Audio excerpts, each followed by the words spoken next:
সেহরিতে আমাদের সবচেয়ে বড় ভুল হচ্ছে আমরা অতিরিক্ত পরিমাণ ভাত এবং পানি খাওয়ার চেষ্টা করি।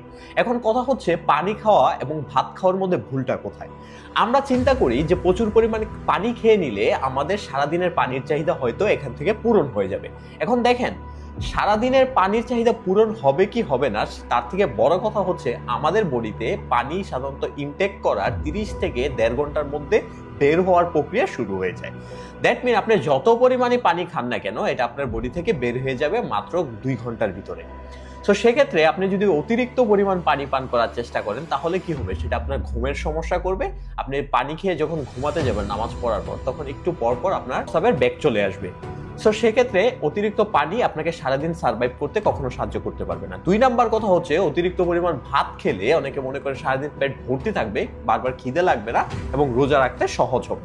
এখন অতিরিক্ত পরিমাণ ভাত যদি আপনি একসাথে সেহরিতে খান তাহলে আপনার ইনসুলিন স্পাইক করবে এন্ড আপনার ডায়াবেটিক্স হওয়ার পসিবিলিটি বেড়ে যাবে। তাছাড়াও ভাত সাধারণত 2 থেকে 3 ঘন্টার ভিতরে হজম হয়ে যায়।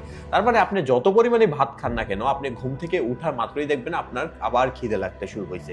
তার মানে ভাত যেহেতু 2 থেকে 3 ঘন্টায় হজম হয়ে যায়, আপনি যখনই নামাজ পড়ে ঘুমাতে যাবেন, ঘুম থেকে 8টা-9টার দিকে উঠবেন, দেখবেন আপনার আবার খিদে লেগে গেছে। সো যত পরিমাণে ভাত খান না কেন, দিন শেষে এটা আপনাকে কোনো বেনিফিট দিতে পারতেছে না। তো এখন কথা হচ্ছে সেহরিতে তাহলে কি খাওয়া উচিত?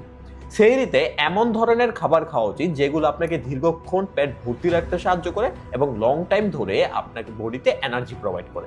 সো সেক্ষেত্রে প্রোটিন জাতীয় খাবার হজম হইতে একটু নরমালি বেশি সময় লাগে।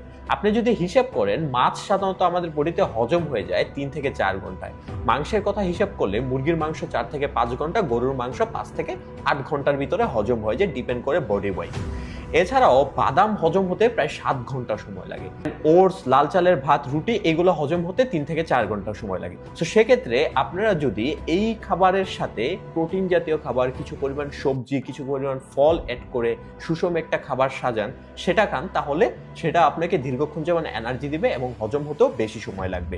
এছাড়াও চাইলে আপনারা ওটসের সাথে টক দই মিশিয়ে, সাথে কলা, বাদাম এগুলো মিশিয়ে আপনারা খেতে পারেন। সো সেহরিতে অতিরিক্ত পানি না খেয়ে সারা রাত ধরে পানিটা খাওয়ার চেষ্টা করেন। সারা রাতে অন্তত 2.5 থেকে 3 লিটার পানি খান। অতিরিক্ত ভাত খাওয়ারও সাদা চালের কোনো দরকার নেই। খাবারকে সুষমভাবে সাজিয়ে তারপরে খাওয়ার চেষ্টা করেন। সারাদিন রোজা রেখে রোজার বেনিফিটটা পূর্ণভাবে পেতে হলে ইফতারটাকেও সুন্দরভাবে আপনাদের রাখতে হবে।